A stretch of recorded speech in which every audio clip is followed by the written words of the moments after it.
que cuando aumenta el calcio en el citosol, la célula sufre daño severo. También hay lesión por radicales libres, que lo vamos a ver ahora. Activación de enzimas que atacan las membranas celulares. Las membranas celulares, como ustedes saben, están formadas por una bicapa lipídica y en esa bicapa lipídica están flotando proteínas. Es lo que se llama el modelo del mosaico fluido. Entonces, el calcio o cualquier otro agente estresante puede activar las fosfolipasas. Entonces, las fosfolipasas van a actuar sobre los fosfolípidos de las membranas celulares y los van a dañar. Estos fosfolípidos dañados dan lugar a sustancias como ácidos grasos libres, acilcarnitina y isofosfolípidos que son detergentes. Y ustedes saben que los detergentes van a hacer un daño mucho mayor a la membrana, a la bicapa lipídica. Entonces, tenemos una serie de mecanismos de daño a la célula en general y de manera particular a la mitocondria. Vamos a ver sobre el calcio citosólico. Normalmente la concentración de calcio en el citosol es muy baja, menos del 0,1 micromoles. En cambio, en el fluido extracelular es mucho mayor. La concentración de calcio es 1,3 milimoles. Entonces, milimoles y acá son micromoles, entonces es mucho mayor. Sin embargo, estoy hablando del citosol, porque hay organelas en la célula que secuestran el calcio. Mitocondria y retículo plasmático liso. Acá, en las dos organelas, la concentración de calcio puede ser muy alta y no pasa nada con la célula. Lo que importa es el calcio del citosol.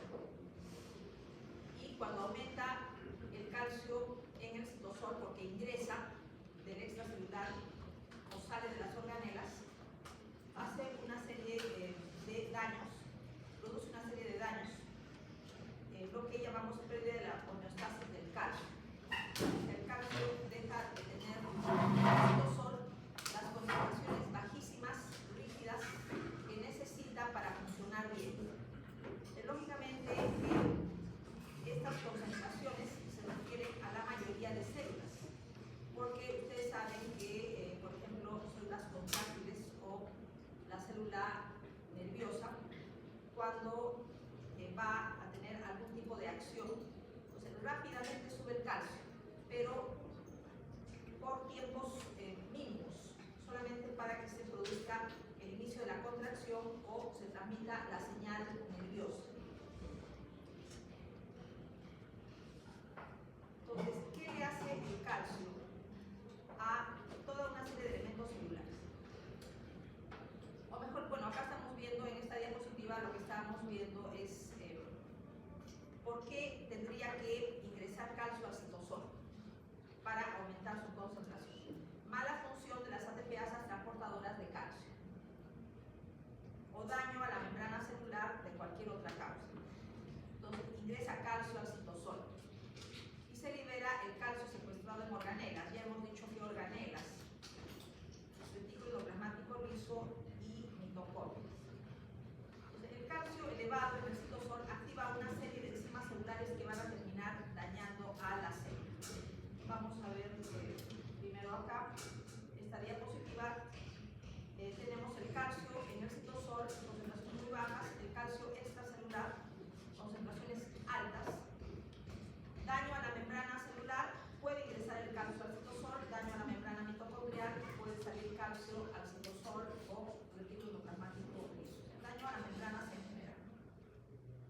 son dañadas por proteasas. Sabemos que la membrana celular está anclada al citoesqueleto. Por lo tanto, es como una especie de armazón que mantiene la forma de la célula y compartimentaliza las diferentes zonas de la célula. Cuando las proteasas destruyen al citoesqueleto, puede haber inclusive un despegamiento de la membrana celular, un despegamiento de la membrana celular, y la célula puede perder su forma, aparte que la membrana queda muy dañada. Creo que hay una diapositiva más adelante.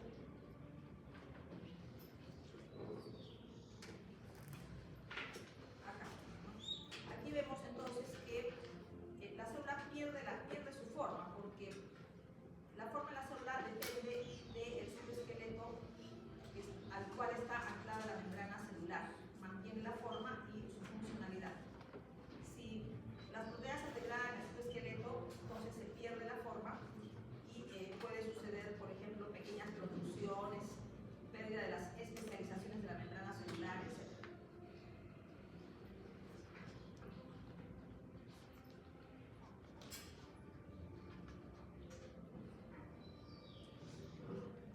También se activan nucleasas. Entonces, las nucleasas van a descomponer el DNA, con lo cual va a haber daño al núcleo. Dentro de las nucleasas tenemos que mencionar una endonucleasa dependiente de calcio, que es importante en apoptosis. Producción de canales o poros de alta actividad mitocondrial, esto ya lo hemos mencionado, ¿no? Ya he hablado de estos poros. Tenemos también la inducción de apoptosis, que ahora vamos a ver esto con un poco de detalle. Por lo tanto, tenemos pues también produce activación de ATPasas.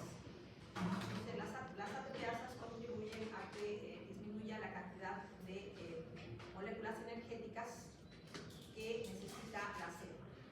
Entonces, tenemos una serie de consecuencias del aumento de calcio citosólico. Pasamos a radicales libres. ¿Qué es un radical libre? Una molécula inestable, muy reactiva, con un electrón no apareado en la órbita más externa. Entonces, como tiene un electrón no apareado en la órbita más externa de la molécula, es inestable, o sea, que muy reactiva, reacciona fácilmente con cualquier molécula que tropiece con ella. Entonces, ¿con qué moléculas podría tropezar de la célula? Proteínas, ácidos nucleicos, lípidos, carbohidratos, moléculas inorgánicas. Radicales libres pueden tropezar con cualquier molécula importante de la célula y la convierten a su vez en un radical libre. Vamos a ver aquí un esquema. Por ejemplo, tenemos los ácidos grasos polienoicos, o sea, los ácidos grasos con dobles enlaces que forman parte de las membranas celulares, que están representados como LH. Y tenemos un radical libre, radical hidroxilo, es un radical libre. Entonces, el radical libre choca o tropieza con una molécula neutra, que es normal, un ácido graso con dobles enlaces de una membrana celular. Entonces, se produce una reacción química, porque es una molécula muy reactiva, y a su vez esta molécula neutra se convierte en otro radical libre. Y puede haber una combinación con el oxígeno, lo que se llama peroxidación lipídica. Se forma un radical libre que a su vez es un peróxido de un lípido, porque proviene de un ácido graso con dobles enlaces, ¿no? Un ácido graso polifenólico. Entonces tenemos que este peróxido lipídico sigue siendo un radical libre.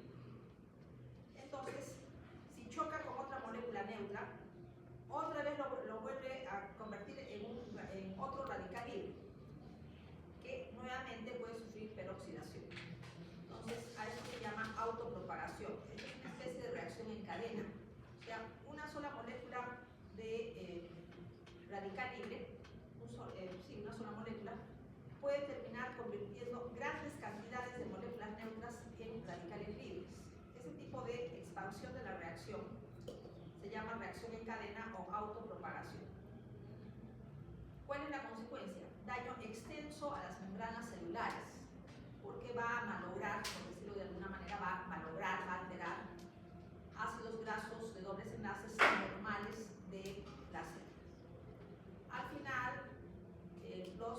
peróxidos quedan convertidos en aldehídos de bajo peso molecular.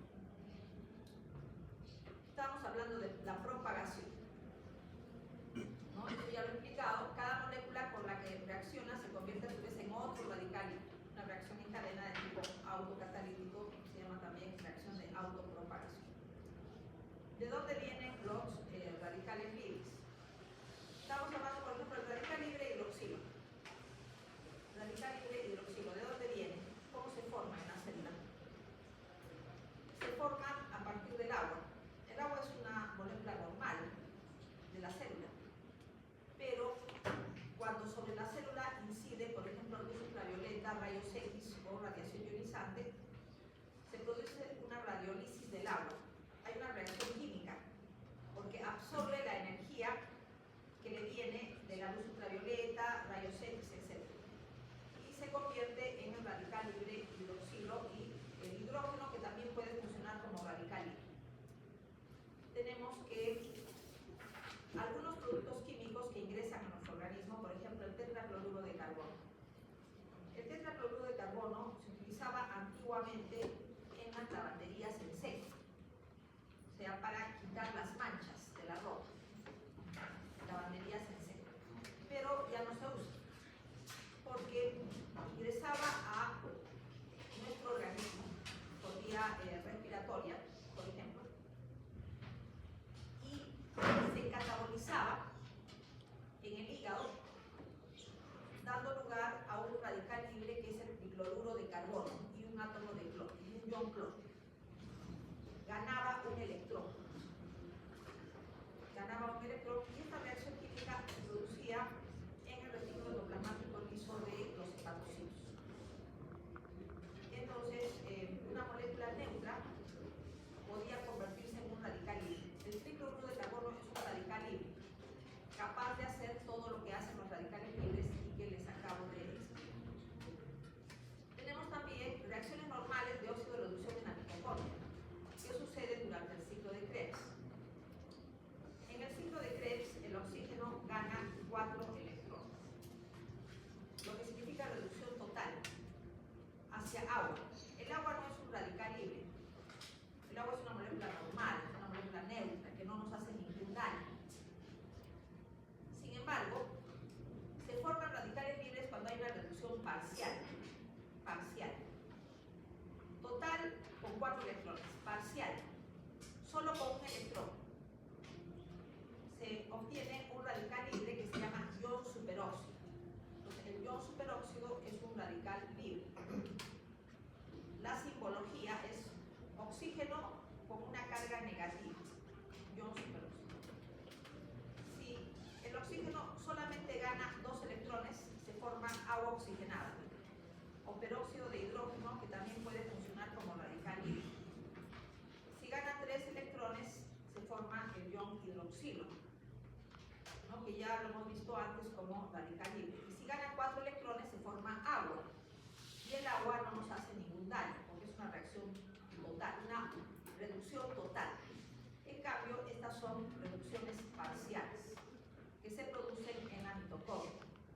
En el citosol se puede formar también el radical libre ion superóxido, por acción de la xantina oxidasa, que es una enzima normal del citosol, que convierte la lipoxantina a ácido úrico. Y esta reacción sucede durante la degradación del DNA. El ácido úrico es un catabolito del DNA. También, radicales libres se pueden formar durante la reacción de Fenton. La reacción de Fenton es una reacción que involucra metales como el cobre o el hierro, que donan o aceptan electrones. El cobre, cuando está con 2 cargas negativas, decimos que está en estado cuproso. Y el fierro, con 2 cargas negativas, decimos que está en estado ferroso. Entonces, cualquiera de los dos, por ejemplo el hierro, en estado ferroso, reacciona con el peróxido de hidrógeno para oxidarse y da lugar al ion férrico. El ion férrico tiene 3 cargas positivas. Pero en esta reacción se genera el radical libre hidroxilo. Lo mismo pasa con el cobre. En estado cuproso se oxida por reacción con el agua oxigenada o peróxido de hidrógeno y da lugar al ion cúprico. Y también genera el ion hidroxilo, que es un radical libre. El óxido nítrico también es otro radical libre.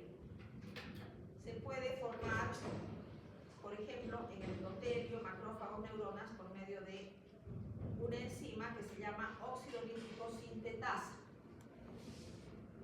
Y el óxido nítrico es un radical libre también, pero es un radical libre, igualmente tiene funciones en la célula.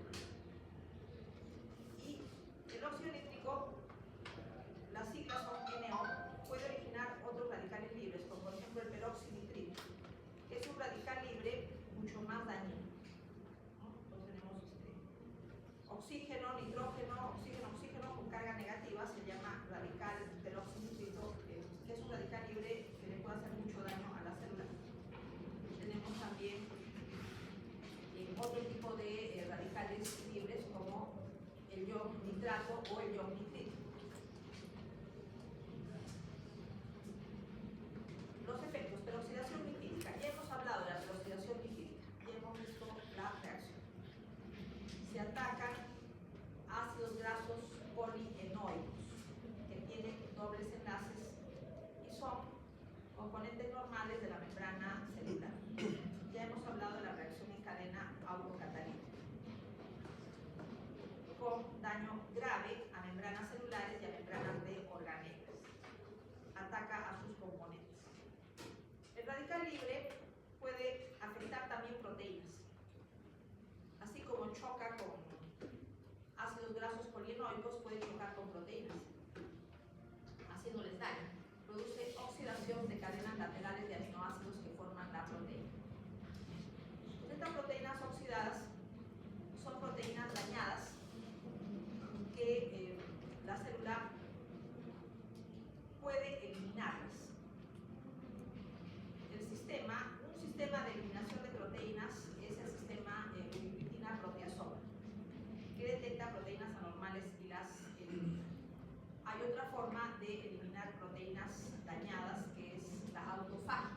También se puede eliminar no solamente proteínas dañadas, organelas dañadas.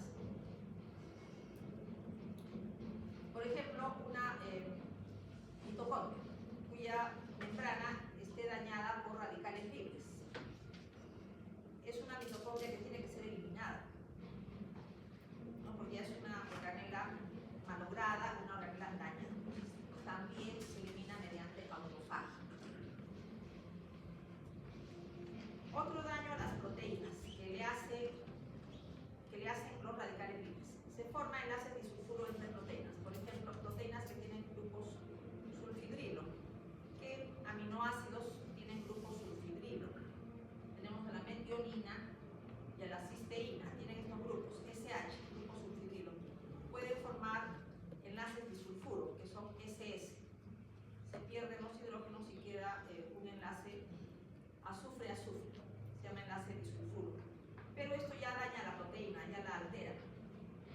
Puede hacerle perder su conformación ternaria y cuaternaria y hacer que pierda el plegamiento normal. Los radicales libres pueden chocar con el DNA, así como chocan con proteínas o lípidos. ¿Qué daño le hacen al DNA? Rupturas de una cadena, rupturas de las dos cadenas, entrecruzamiento entre cadenas, o sea, formación de enlaces entre las cadenas, y la formación de aductos, o sea, se añaden a una de las cadenas alguno de los componentes, alguna molécula en particular. Entonces, esto va a alterar a la triple hélice. La triple hélice se altera por el entrecruzamiento y por la formación de aductos.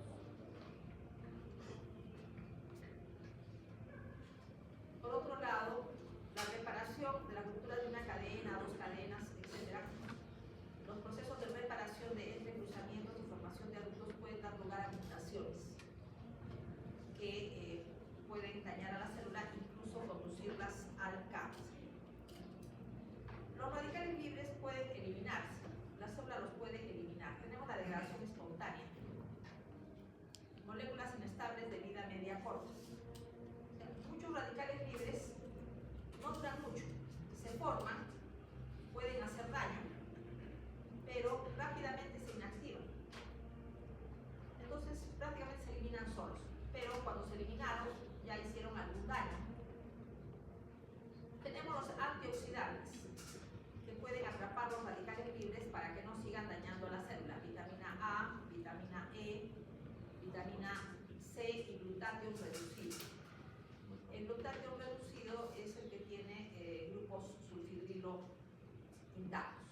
estar reducido.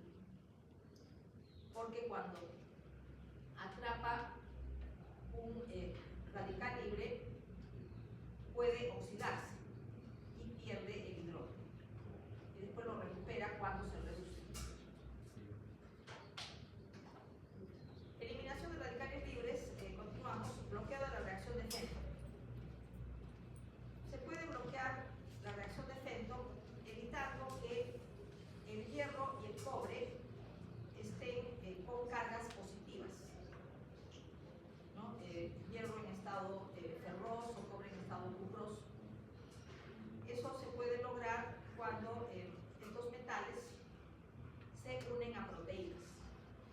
Por ejemplo, el hierro se puede unir a ferritina, a lactoferrina, a transferrina, y el cobre se puede unir a ceruloplasmina, que son proteínas normales de nuestro organismo. Cuando están unidos a proteínas ya no pueden participar en la reacción de Fenton, que da lugar a radicales libres. Hay enzimas que degradan radicales libres como la superóxido dismutasa, la catalasa, glutatión reductasa.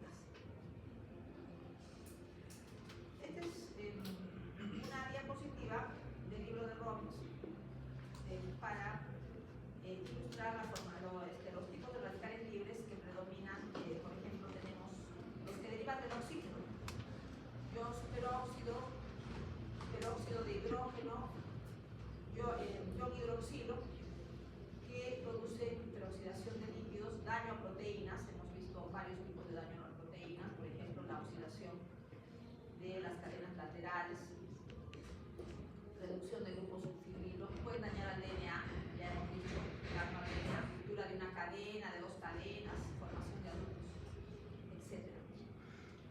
Y tenemos mecanismos para que la célula se libre de los radicales libres. Nuevamente regresamos a la membrana celular. Defecto en la permeabilidad de la membrana significa daño celular. Por deficiencia de ATP se necesita energía para el recambio de todos los componentes de la membrana celular. Entonces, si falta energía, falta ATP, porque las mitocondrias no lo producen de manera adecuada, pues va a haber daño a la membrana. Activación de fosfolipases. ¿Qué hemos visto? Por ejemplo, por el calcio elevado en el citosol. Daño a los fosfolípidos de membrana. Se producen catabolitos de fosfolípidos que actúan como detergentes. Daño al citoesqueleto por proteasas. Ya hemos hablado de esto. El calcio citosólico elevado activa proteasas, dañando el citoesqueleto, perdiendo el anclaje de la membrana celular, produciéndose despegamiento. Ya hemos mencionado que se pierde la forma de la membrana celular con la pérdida del anclaje al citoesqueleto.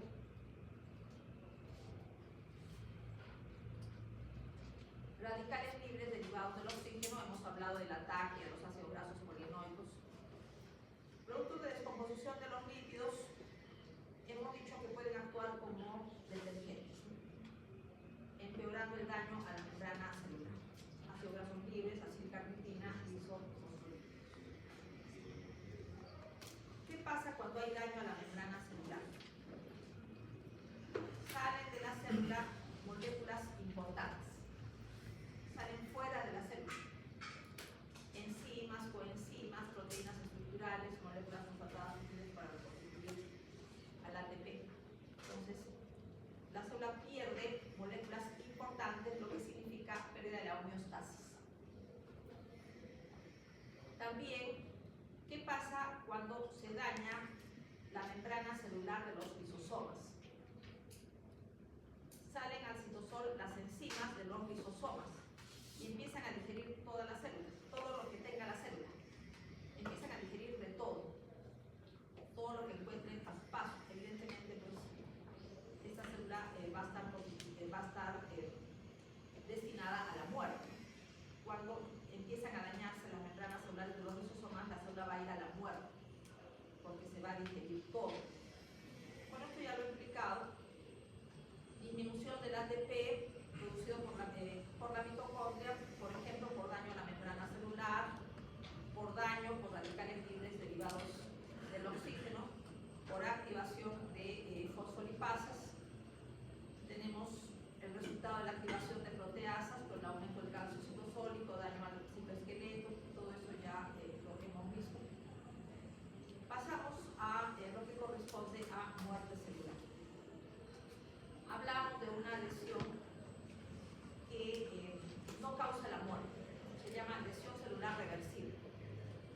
Cuando se elimina el agente agresor, entonces la célula regresa a lo normal, reversible.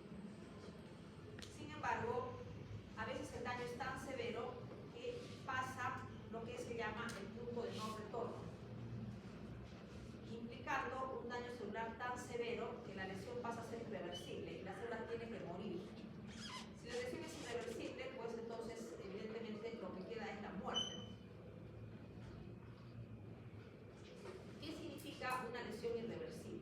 ¿Qué significa que la célula pasó el punto de no retorno? No hay solución. La célula tiene que morir. Incapacidad de la célula de revertir la mala función mitocondrial. Porcentaje importante de las mitocondrias funcionan mal, la célula va a ir a la muerte. Trastornos graves de la permeabilidad de la membrana celular, con pérdida de proteínas fundamentales de la célula hacia el exterior. La célula tampoco se va a recuperar, pierde demasiados componentes importantes. Esta célula también va a ir a la muerte. Entonces, tenemos dos circunstancias que significan que la célula va a morir. Se llama punto de no retorno. Antes de continuar con necrosis y muerte celular y apoptosis, vamos a ver la respuesta integrada al estrés. Se trata de vías de señalización intracelular que modulan la expresión genética y la síntesis proteica para facilitar la adaptación celular al daño. Entonces, son vías que protegen a la célula de llegar a la lesión irreversible mediante la modulación de expresión genética y la síntesis proteica. Se activa gracias a 4 tipos de quinasas que sensan el estrés. Aquí tenemos los 4 tipos de quinasas en esta diapositiva. Son nombres complicados. Voy a mencionar solamente la que tiene el nombre más fácil. Proteína quinasa R, ¿no? Que es PKR. Es una de las 4.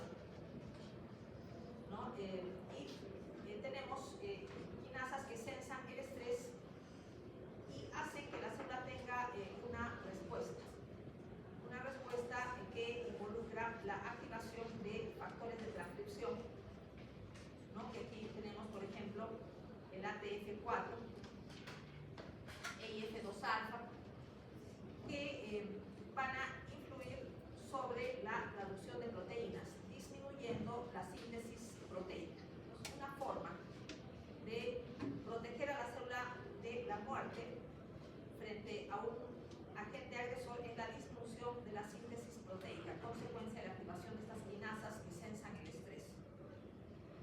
Y tenemos también la síntesis de factores de transcripción que estimulan la transcripción de genes críticos para la supervivencia celular y para la adaptación. Por ejemplo, el factor de transcripción ATF4 se activa, pasa al núcleo y estimula la transcripción de genes que favorecen la supervivencia celular y la adaptación. Vamos a continuar con detección de muerte celular en la práctica clínica. ¿Qué pasa cuando una célula se muere? Salen fuera de la célula proteínas intracelulares importantes. La membrana celular se daña y llega a fragmentarse. Al final se fragmenta. Ahora, estas proteínas salen al espacio intercelular y de ahí pasan por medio de capilares a la sangre. Entonces, se puede detectar en la sangre mediante análisis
AVB, típica de tejido cerebral.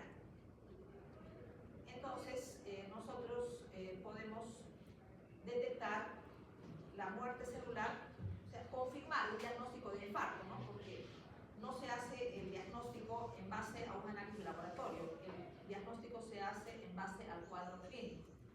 El cuadro clínico del paciente hace al médico que piense que puede ser un infarto. El cuadro clínico es de un infarto, pero tiene que confirmarlo. Puede usar un análisis de laboratorio, que es la elevación de la CPK-MB, que ya ustedes saben por qué se eleva en sangre, lo acabo de explicar. Tenemos también la troponina T, que es una proteína típica del músculo cardíaco. Si sospechamos infarto, no vamos a pedir un análisis de laboratorio de una proteína típica del páncreas. Buscaremos la elevación de una proteína típica del páncreas cuando estemos sospechando pancreatitis, para poder confirmar un diagnóstico de pancreatitis con su cuadro clínico, ¿no? Cuadro clínico de la pancreatitis, que es bien conocido. Entonces, tenemos que ver qué proteínas son típicas de cada tipo de tejido, que son las proteínas que se van a elevar en sangre según sea muerte del músculo estriado cardíaco, muerte de células de los acinos pancreáticos, muerte de células, por ejemplo, de la glándula salival, muerte de los hepatocitos en una hepatitis, en fin. Entonces tenemos una serie de proteínas típicas de cada tipo celular y las vamos a utilizar mediante análisis de sangre para detectar muerte celular, pero en la práctica clínica. Pancreatitis. Muerte de las células del acino pancreático. Por ejemplo, ¿qué proteína puede ser típica del páncreas? Tenemos la amilasa y la lipasa. La lipasa es todavía más específica que la amilasa, porque las glándulas salivales, sobre todo la parótida, también producen amilasa, por lo que podría una amilasa elevada corresponder a una pancreatitis o a una parotiditis, por ejemplo, una parotiditis viral, que tiene su propio cuadro clínico, como ustedes ya saben. Entonces tenemos que saber escoger según la molécula típica de cada tipo de tejido para poder ver en qué órgano ha habido muerte celular.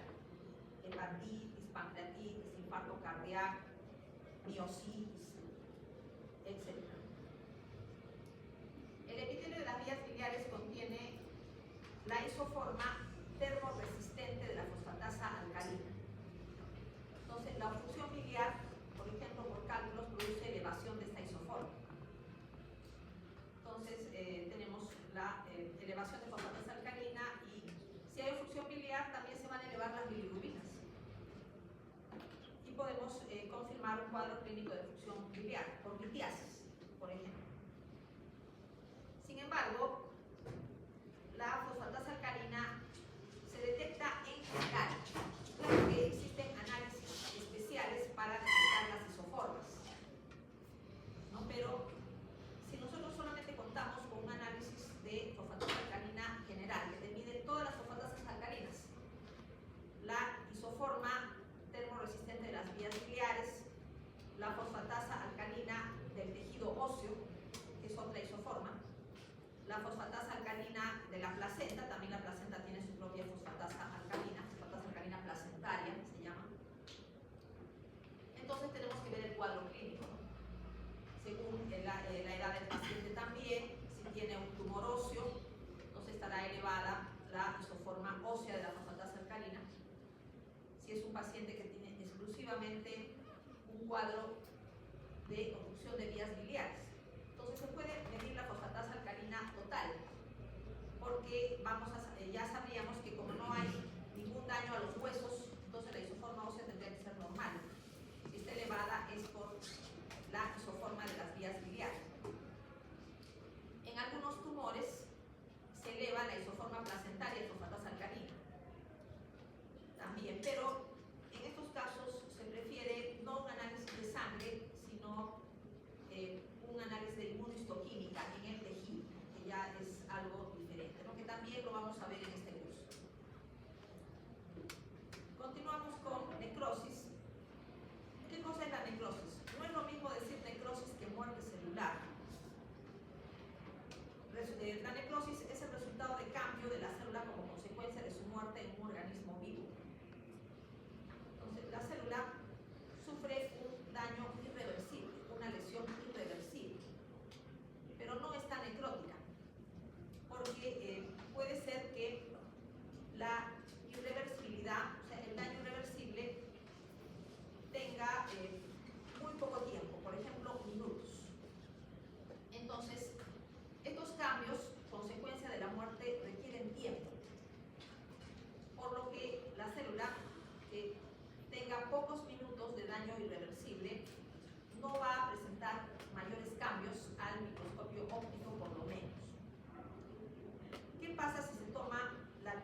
¿no? Por ser un infarto masivo. Y se hace una necropsia.